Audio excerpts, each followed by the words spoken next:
This video is about how I buy vintage Seiko watches to minimize risks and mistakes. Ideally, I like to buy watches from sellers who are not watch sellers. These sellers are not focused only on watches.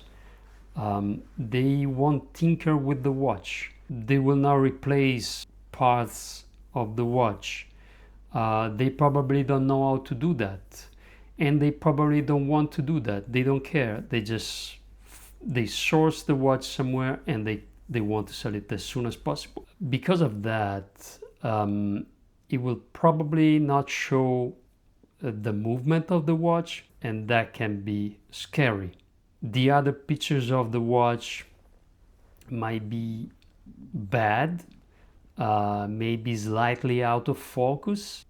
That's part of the advantage of buying watches from these people, because many buyers will be scared.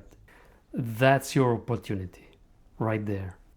If you are able to spot the right features, what you think is a good dial behind a very dirty crystal. Very often these watches, the best watches you can buy, are dirty. This is another common characteristic. This is the kind of seller that ideally I look for.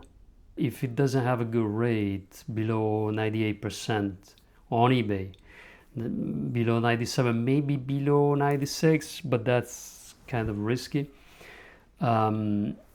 Look for, the rate is based on the last 12 months of reviews, so look for, read the reviews. So don't give up right away on a seller just because the rate doesn't look good. Look into the why, and maybe it's not that bad, or maybe it is. What kind of watches I look for, and nowadays, is vintage Seiko watches with character, certain kind of patina.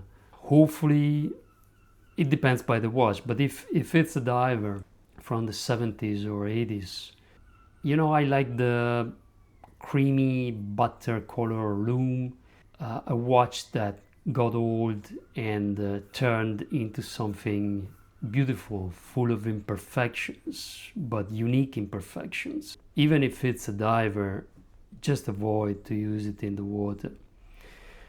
No water for these divers. These are old divers, they retired, they have to have new gaskets, they have to be in the best shape possible for what they are, but they retired. It's not time for them anymore to be used in the water. We need to look after the watches, we need to protect them, and even though we enjoy them and we use them every day, but it's our responsibility to keep them in the best shape possible. So in a way, you can say that vintage watches are like old people. The beauty about old watches, vintage watches, is that they change over time. This is not true anymore for new watches. They are built differently, and they will probably look the same if they last in a decade or two. Buying watches is an emotional process, and that doesn't help really. I mean, you have to do your homework. You have to become like an expert of the watch that you are trying to buy. Fortunately, we live in a time in which you can find pictures, listings, many listings, and this helps massively. You can source many pictures and make comparisons, and over time you will be able to spot, hopefully to spot, a genuine dial from a fake one. The more you feel confident about it, the more it's dangerous in a way. You will become more confident over time, but never be too confident. Doubt about what you know, what you believe you know. Keep making comparisons between pictures and listings, and hopefully you have other watches already in your hands of that model. You can make, you know, live comparisons, and it's a tricky thing. Watches sometimes completely genuine, they look slightly different because they've been like built, even if it's the same model, like 7-8 years apart, and in different factories, and with slightly improved or different techniques. And you know, there will be differences, and you have to be able to understand if those components are genuine or not. Don't be too confident. Be humble. Keep, you know, working on it. And in the final part of this video, I'm going to show you an example, a watch that I bought recently, which represents perfectly what I was talking about. It checks all the boxes. The seller was ideal, not selling only watches. This watch I'm going to show you now, which is a 6105 8119, also called, as you all know, Captain Wheeler, because it was featured in Apocalypse Now. Martin Sheen was wearing that watch. Everybody knows the movie and the history of this watch. The watch was sold on an auction that I won. The picture were not good, but good enough for me to guess the condition of what I consider the most important parts. And remember, even though you take risks, remember, you should probably never buy from a seller that doesn't accept returns. So if something is wrong with the watch, you should be able to send it back and get back your money. We have to remember that we can do that. The watch is from November 1975, so it's currently, at the time I'm shooting this video, 50 years old exactly, because it's November now. So what was the real challenge with this watch for me, based on what I can do to a watch like that? Well, the crystal, the original hard lugs, was pretty scratched.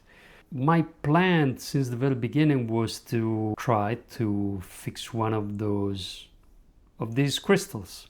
I've never done it before, but I thought I bought all the sandpaper and tools in order to do the job. And that's what I did. Because of the cleaning process, the watch was already completely in pieces. So what I did is starting this new process for me, but there are plenty of videos on YouTube, so you can see how to do it. Now, most of these videos, in order to make you watch them, probably they make you believe at the beginning or from the title that you can do all the work by hand. I don't believe this is possible. I didn't take pictures of the watch before I started the process because I didn't know I was going to share this, but I have the pictures of the seller, so I can show you the condition of the crystal before and after I did my job on that very crystal.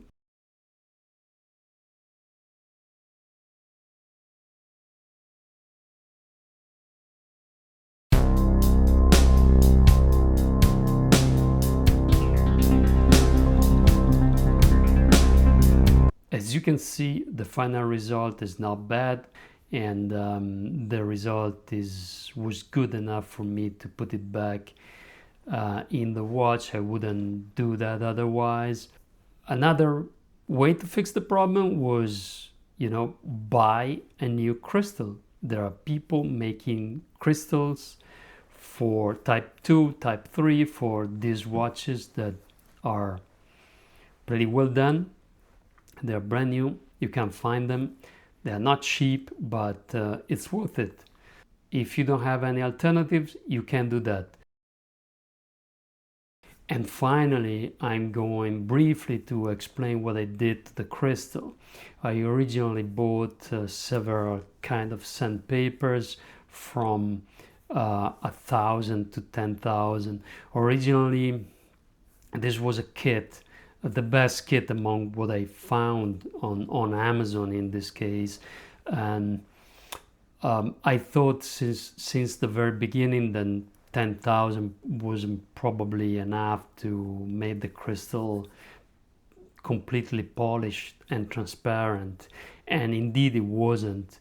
Eventually I found myself with a crystal which was completely opaque, but I could see, even though I was kind of desperate at that moment because I didn't have the tools to finish the job, I could see that the scratches were removed from the surface.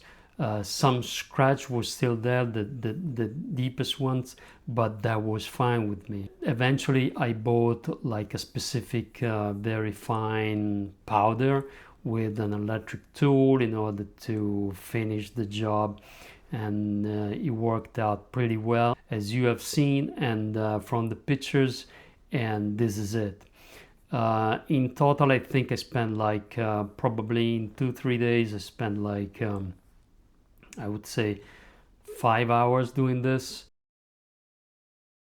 That's it. A few rules that I use to source my vintage Seikos, and what I look for: watches with character rather than perfect watches. If you take something from this video, I hope is this: if you never thought about it, look for a watch that speaks to you. And thanks for watching.